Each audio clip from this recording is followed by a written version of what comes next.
నమస్తే, welcome to the patriot. Bharat మరో అతిపెద్ద దౌత్య విజయం సాధించింది. ఏకంగా ఖతార్లో అరెస్ట్ అయిన భారత నేవీ మాజీ అధికారులను తిరిగి తీసుకురావడంలో విజయం సాధించింది. ఏదైనా దేశంలో గూఢచర్యం కేసులో ఆరోపణలు ఎదుర్కొని అరెస్ట్ అయితే వారిని స్వదేశానికి తీసుకురావడం దాదాపు అసాధ్యం. అది కూడా ఉరి శిక్ష పడ్డ అంటే నేరం రుజువై ఉరి శిక్ష పడ్డ వ్యక్తులను నిర్దోషులుగా నిరూపిస్తూ స్వదేశానికి తీసుకురావడంలో భారత్ విజయం సాధించింది. దీని వెనుక మోదీ, జైశంకర్, అజిత్ దోవల్ చేసిన కృషి చాలా కీలకమైనది. తెర వెనుక మంతనాలు బాగానే జరిపారు. ఖతార్ను మెడలు వంచి కాలి దగ్గరికి తీసుకురావడంలో మోదీ సఫలమయ్యారు. అటు జైశంకర్ భారత్ తోడు లేకుంటే ఖతార్ ఏ స్థితికి దిగజారుతుందో చెప్పకనే చెప్పారు, చేసి చూపించారు కూడా. అయితే ఈ తెర వెనుక జరిగిన మంతనాలు ఏమిటో ఈ వీడియోలో తెలుసుకుందాం. కొద్ది రోజుల క్రితం అంటే డిసెంబర్ 2వ తేదీ మోదీ ఖతార్కు వెళ్ళారు. ఖతార్ రాజు అంటే ఖతార్ ఎమీర్ షేక్ తమీమ్తో సమావేశమయ్యారు.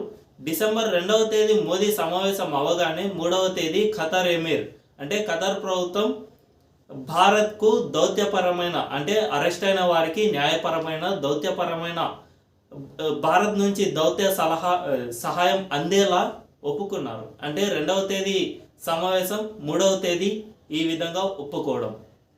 దీని వెనుక కీలకమైన ఒప్పందమే జరిగింది. జైశంకర్ అంటే భారతదేశానికి ఖతార్కు మధ్య జరిగే కీలకమైన వాణిజ్యం ఎల్ఎన్జి గ్యాస్, దీంతోపాటు పెట్రోల్ ఇటువంటి ఉత్పత్తులను కూడా భారత్ దిగుమతి చేసుకుంటుంది. వీటిలో ఎక్కువగా ఎల్ఎన్జి గ్యాస్ను అయితే దిగుమతి చేసుకుంటుంది. ఖతార్ చేస్తున్న ఈ అరాచకాలను అణిచివేయాలనే కారణంతో భారత్ ఎల్ఎన్జి గ్యాస్ను ఇతర దేశాల నుంచి కొనుగోలు చేయాలని ఇప్పటికే భావించింది. దీనికి కొన్ని ప్రయత్నాలు కూడా చేసింది. భారత పెట్రోలియం శాఖ మంత్రి హర్దీప్ సింగ్ పురి అమెరికాతో చర్చలు జరిపారు. అమెరికాలో లభించే ఎల్ఎన్జి గ్యాస్ను భారత్కు తీసుకువస్తామని ఆ దేశంలో పెట్టుబడులు పెట్టడం, అంటే మన దేశంలోని కొన్ని ప్రైవేట్ కంపెనీలతో అమెరికాలో పెట్టుబడులు పెట్టించడం కూడా చేశారు. దీంతోపాటు ఖతార్కు ప్రత్యామ్నాయంగా మరికొన్ని దేశాల్లో పెట్టుబడులు పెట్టించడం ద్వారా ఖతార్కు కీలకమైన హెచ్చరికను అయితే జారీ చేశారు. భారత్తో కనుక సంబంధాలు తెగదెంపులు చేసుకుంటే ఇక ఆ దేశంతో మేము ఎట్టి పరిస్థితుల్లోనూ వాణిజ్యం చేయబోమని చెప్పకనే చెప్పారు. దీంతో ఖతార్ దిగి రావాల్సిన పరిస్థితి ఏర్పడింది. కేవలం 8 మంది నేవీ మాజీ అధికారులను తమ దేశంలో జైల్లో ఉంచుకోవడమా, లేక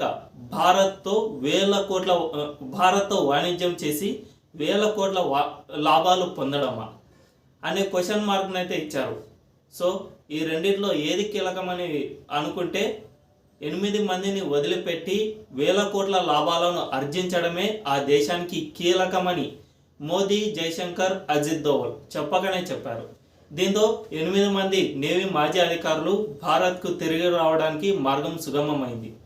అసలు ఈ కేసులో ఖతార్ వీరు నిజంగానే గూఢచారులా కాదా అనే విషయం ఒక్క ఉదాహరణ ద్వారా తెలుసుకునే ప్రయత్నం చేద్దాం.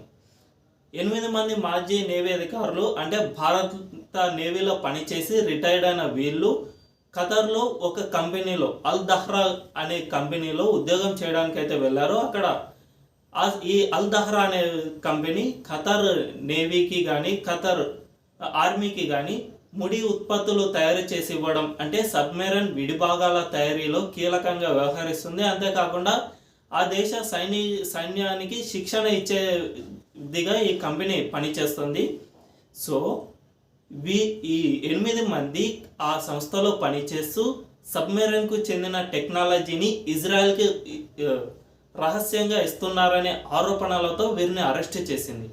అయితే ఈ అరెస్టులో అల్ దహ్రా అనే కంపెనీ సీఈఓను కూడా అరెస్ట్ చేసింది. కానీ ఆ సీఈఓను మాత్రం కేవలం 2 నెలల్లోనే విడుదల చేసి బెయిల్ ఇచ్చి స్వదేశానికి పంపేసింది. ఈ సీఈఓ గల్ఫ్ దేశానికి చెందిన వ్యక్తి. అంటే గల్ఫ్ కంపెనీ అల్ దహ్రా ఖతార్లో ఉంటే అందులో భారత మాజీ నేవీ అధికారులు పనిచేస్తూ ఉంటే వారిని మాత్రమే అరెస్ట్ చేసి సీఈఓను విడుదల చేసింది. గూఢచర్యం అంటే అంత త్వరగా విడుదల చేయరు. ఒకవేళ అందరినీ కలిసి అరెస్ట్ చేసినప్పుడు అందరికీ ఈక్వల్గా శిక్ష పడే అవకాశం ఉంది. ఇంకొకటి సీఈఓ కాబట్టి మరికొంత ఎక్కువ శిక్షనే పడే అవకాశం ఉంది. అలాంటిది సీఈఓను వదిలేసి ఈ అధికారులను మాత్రమే అరెస్ట్ చేశారనే దాంతోనే వీరు ఎటువంటి గూఢచర్యానికి పాల్పడలేదు, ఖతర్ కావాలని అరెస్ట్ చేసింది అనే సంకేతం అయితే భారత్కు స్పష్టంగా వినిపించింది. కాబట్టి ఆ దేశాన్ని ఏ విధంగా మెడలు వంచాలో ఆ విధంగానే వంచారు మోదీ. ఈ కారణంతో ఈ 8 మందికి ఖతర్ కోర్టు ఏకంగా ఉరి శిక్షనే విధించినా కూడా ఉరి శిక్షను ఆ తర్వాతి కాలంలో యావజ్జీవ శిక్షగా, ఆ తర్వాతి కాలంలో ఏకంగా ఒకేసారి వదిలిపెట్టే విధంగా మోదీ ఆ దేశాన్ని ఒప్పించగలిగారు. సో ఈ ఒక్క ఇన్సిడెంట్తోనే మోదీ మరోసారి ప్రపంచ నేతగా కనిపించారు ప్రపంచానికి. భారత్తో పెట్టుకుంటే తాము ఆర్థికంగా వేల కోట్లు నష్టపోతామనే సంకేతం మరోసారి ఇండియా ప్రపంచానికి చాటి చెప్పింది.